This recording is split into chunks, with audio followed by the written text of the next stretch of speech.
The letter arrived on a Tuesday morning in March, handwritten in careful English on simple notebook paper, and sent through the official channels of Ronaldo's charitable foundation.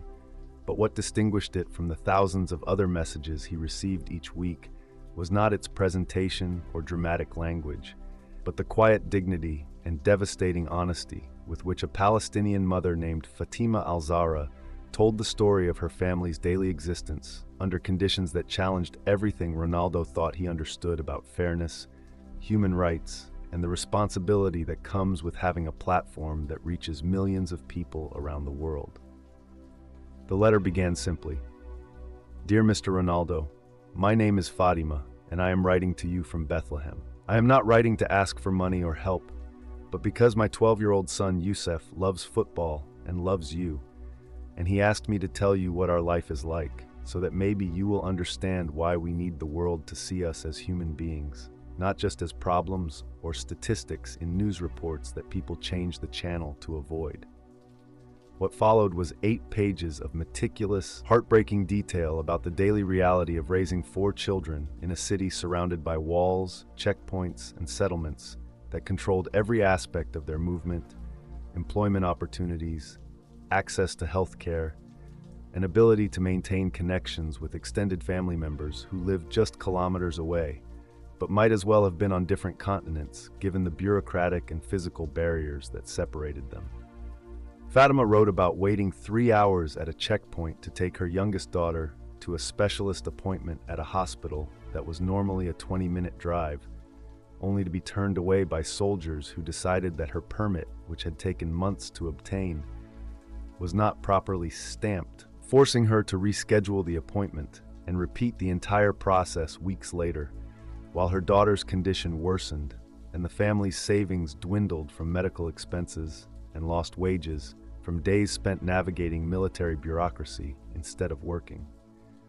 She described her husband Ahmed's humiliation at being strip-searched in front of their teenage son during a random checkpoint inspection on their way to a family wedding, an experience that their boy still had nightmares about months later. Not because of any physical violence, but because of the psychological impact of seeing his father treated as a potential threat while trying to celebrate his cousin's marriage in a neighboring village that their family had been visiting for generations before the restrictions began. The most powerful section of the letter dealt with the impact of this daily uncertainty on her children's education and dreams, as Fatima explained how her eldest son Hassan had been accepted to a summer science program at a university in Jerusalem, but was denied permission to travel the 15 kilometers required to attend, effectively ending his hopes of pursuing his dream of becoming an engineer. While her daughter Layla had stopped drawing pictures of the future because, she told her mother, "What's the point of dreaming about places we can never go and things we can never do?" But what struck Ronaldo most deeply was not the catalog of restrictions and humiliations, devastating as they were, but Fatima's insistence on maintaining her family's humanity and dignity, despite circumstances designed to break their spirit and force them to accept that their dreams and aspirations mattered less than the security concerns and political objectives of others. She wrote about continuing to teach her children about justice, compassion, and the importance of education, even when the evidence around them suggested that these values were luxuries they could not afford, and about her determination to raise children who would contribute positively to the world despite having every reason to be angry, bitter, and hopeless about their prospects for the future. "I tell my children that they must be better than their circumstances," she wrote, "not because it is fair that this burden falls on them, but because if they allow hatred and despair to win, then those who would deny our humanity will have succeeded in proving that we deserve our treatment, and I will not give them that satisfaction or do that disservice to my children's potential." The letter concluded with a request that surprised Ronaldo in its simplicity and wisdom. "I am not asking you to solve our problems or take political positions that might hurt your career. I am asking you to remember, when you see news about Palestinians, that we are mothers and fathers who love our children just as much as you love yours, who want the same things for them that you want for your own family: safety, education, the freedom to travel and dream and build futures based on their talents rather than their nationality or the accidents of where they were born. If you could help the world see us this way, as human beings with the same hopes and fears as everyone else, that would mean more to us than any charity or political statement. Ronaldo read the letter 3 times that first day, then put it aside, then found himself returning to it repeatedly over the following weeks, as he struggled to reconcile Fatima's descriptions with his own assumptions about conflict, politics, and the complex realities of the Middle East that he had always been told were too complicated for outsiders to understand or address responsibly. He found himself researching the specific restrictions she had mentioned, looking up maps of Bethlehem and Jerusalem to understand the geography she described, and reading reports from human rights organizations that confirmed that Fatima's experiences were not exceptional, but representative of daily life for millions of Palestinian families living under military occupation. The more he learned, the more he realized that this was not primarily a religious or historical conflict, as it was often portrayed,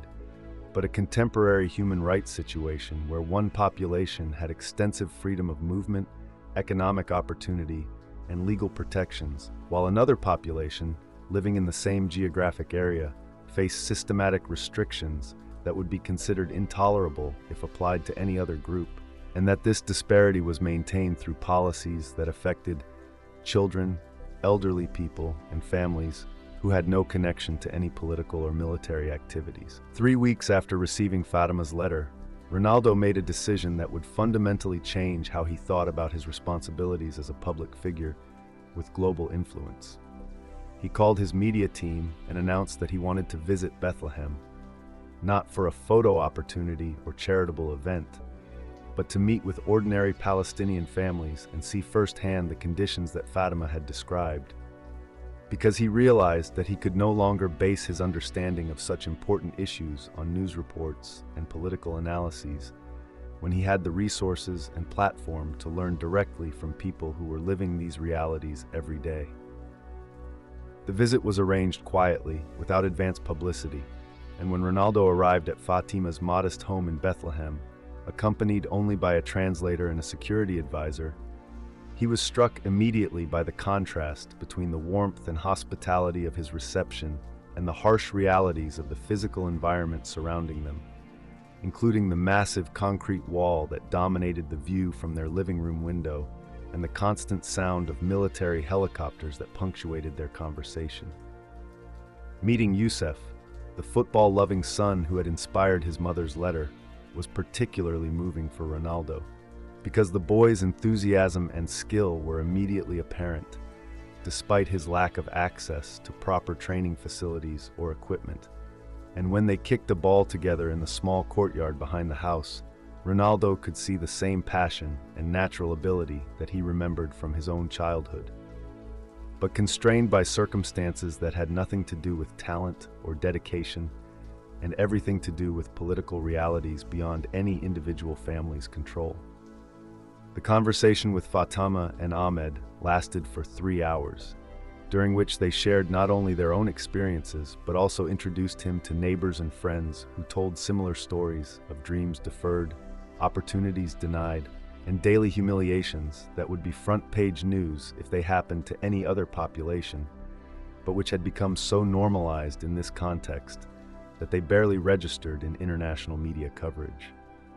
When Ronaldo left Bethlehem that evening, he carried with him not just a deeper understanding of the Palestinian experience,